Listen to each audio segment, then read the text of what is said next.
बच्चों यहाँ पे हम लोग कौन सा क्वेश्चन बना रहे हैं, अब हम लोग क्वेश्चन नंबर 9 बनाएंगे। क्वेश्चन नंबर 9 में लिखा हुआ Rohit purchase a pair of shoes for इतना rupees inclusive of VAT. VAT मतलब value added tax.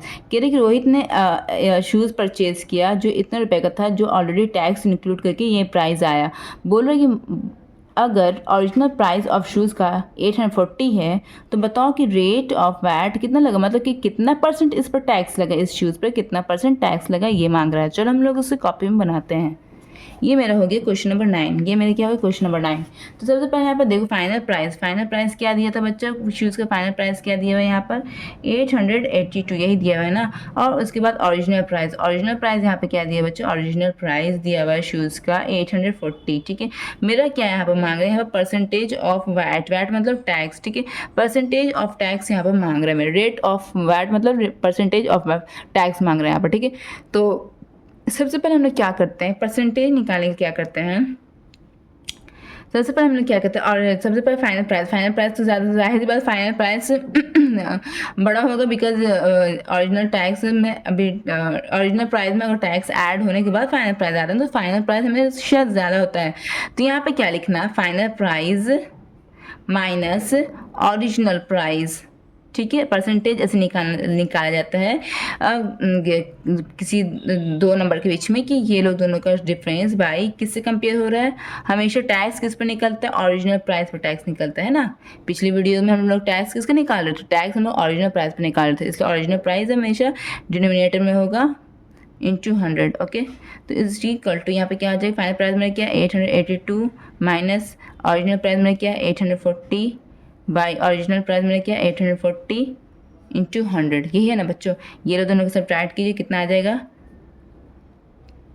42 by 840 into 100। यही है ना बच्चों, एक जीरो से एक जीरो कटा, 42 बट 42 बार में 84 आता है, 2 5 10 कट गया। इट मीन्स क्या आ गया मेरे यहाँ पर 5% आंसर आ गया। यही आपका आंसर है बच्चों, आप अपने कॉपी में मिला लीजिए, अपने बुक के आंसर शीट में मिला लीजिएगा इसका आंसर। ठीक है, अब हम नेक्स्ट क्वेश्चन की तरफ बढ़ते हैं।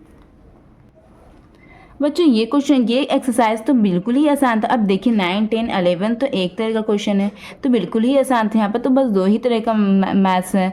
तो चलिए अब हम बनाते हैं। लिखा है कि मालती बॉट वीसीआर उसने खरीदा, ठीक है, फॉर इतना रुपीज़ इंक्लूडिंग वैट। वैट मतलब वही tax. If the original price of VCR भी इतना, तो find the rate of VAT. ठीक, रेट ऑफ वैट मतलब यहाँ पर परसेंटेज मांग रहा है टैक्स का। ठीक है, तो सबसे पहले ये जो प्राइस है ये इंक्लूडिंग वैट, मतलब ये इंक्लूड करके मतलब टैक्स इंक्लूड करके ये प्राइस आ रहा है। तो ये मेरा फाइनल प्राइस हो गया और ओरिजिनल प्राइस मेरा इतना दिया हुआ। तो ये बिल्कुल क्वेश्चन नंबर 9 की तरह ना, क्वेश्चन नंबर 9 की तरह आप इसे बना लीजिए। ठीक है, अगर आपको क्वेश्चन 9 अगर आपने देखा होगा तो चलिए हम लोग क्वेश्चन नंबर 10 बनाते हैं। क्वेश्चन नंबर 10 ये मेरा, तो सबसे पहले यहाँ पे क्या फाइनल प्राइस। फाइनल प्राइस मेरे यहाँ पे क्या दिया हुआ है, फाइनल प्राइस यहाँ पे मेरा दिया हुआ है 19980। ओके, और ओरिजिनल प्राइस यहाँ पे क्या दिया हुआ है, ओरिजिनल प्राइस मेरा यहाँ पे दिया 18500। ओके, तो यहाँ पे मुझे टैक्स निकालना, परसेंट ऑफ वैट। वैट मतलब टैक्स। ठीक है, तो टैक्स का परसेंटेज निकालने के कैसे बताया था हम कि final price minus original price by original price multiplied by 100। Okay, तो सबसे पहले क्या करना, फाइनल प्राइस में क्या 19980 माइनस ओरिजिनल प्राइस में क्या 18500 बाई 18500 इंटू 100। ओके बच्चों, अब यहाँ पर नेक्स्ट क्या करना है, ये लोग दोनों को सब्ट्रैक्ट कीजिए, क्या आ जाएगा मेरा 08 आएगा, है ना। 9 में से 5 गया 4, 9 में से 8 गया 1 बाई 18500 इंटू 100। यही है ना, तो एक जीरो से एक जीरो कटा, एक जीरो से एक जीरो कट गया बच्चों। अब इसे काटते हैं, 5 से 15 16 17 18 5 से 35 कट गया। ये 5 to 10 5 9 45 46 47 48 5 से 30 कटा ये बच्चों। अब यहाँ पे काटते हैं, 8 7 56 8 ये 8 बार में कटेगा, 37 को 8 से मल्टीप्लाई कीजिएगा तो क्या आ जाएगा बच्चों 8 से 24 25 26 27 28 29। तो ये पूरा 8 बार में कट रहा है, तो इट मीन्स यहाँ पे क्या आ जाएगा मेरा 8%। यहाँ पर मेरा ये आंसर आ जाएगा। अब अपने बुक में मैच कर लेना इसका आंसर। अब हम नेक्स्ट क्वेश्चन की तरफ बढ़ते हैं। ठीक है, बच्चों क्वेश्चन नंबर 11 में देखो लिखा the value of a car including VAT is इतना रुपये, the basic price of the car भी इतना, find the rate of VAT on cars. ठीक है, यहाँ पे क्या कर रहे हैं, यहाँ पे कार का वैल्यूज दिया मतलब प्राइस दिया हुआ है जिसमें टैक्स इंक्लूड है। ठीक है, और कह रहे हैं कि जो ओरिजिनल प्राइस जो कार की थी वो इतनी थी, तो बताओ रेट ऑफ वैट।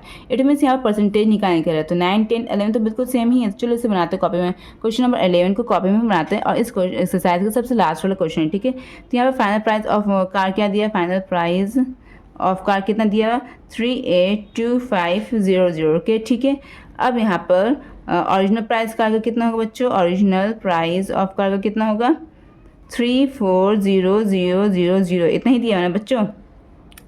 अब यहाँ पर परसेंटेज ऑफ वैट निकालना, इट मीन्स इसमें इट मीन्स ये है कि वैल्यू एडेड टैक्स मतलब कि टैक्स का परसेंटेज निकालना। तो परसेंटेज ऑफ टैक्स का जैसे कि हम बताया था आपको कि क्या करना है कि सबसे पहले ये दोनों का डिफरेंस निकालना है। तो बड़ा कौन है इसमें, फाइनल प्राइस, तो एफ पी पहले लिखेंगे, माइनस छोटा कौन है, ओरिजिनल प्राइस। ठीक है, और ये टैक्स किस पर निकाला जाता है, हमेशा ओरिजिनल प्राइस पर निकाला जाता है, तो इसलिए ओरिजिनल प्राइस को हम डिनोमिनेटर में लिख देंगे और मल्टीप्लाई कर देंगे 100 से। क्यों मल्टीप्लाई करता है पता है क्यों, क्योंकि परसेंटेज भी करने के लिए हमेशा 100 से मल्टीप्लाई किया जाता है।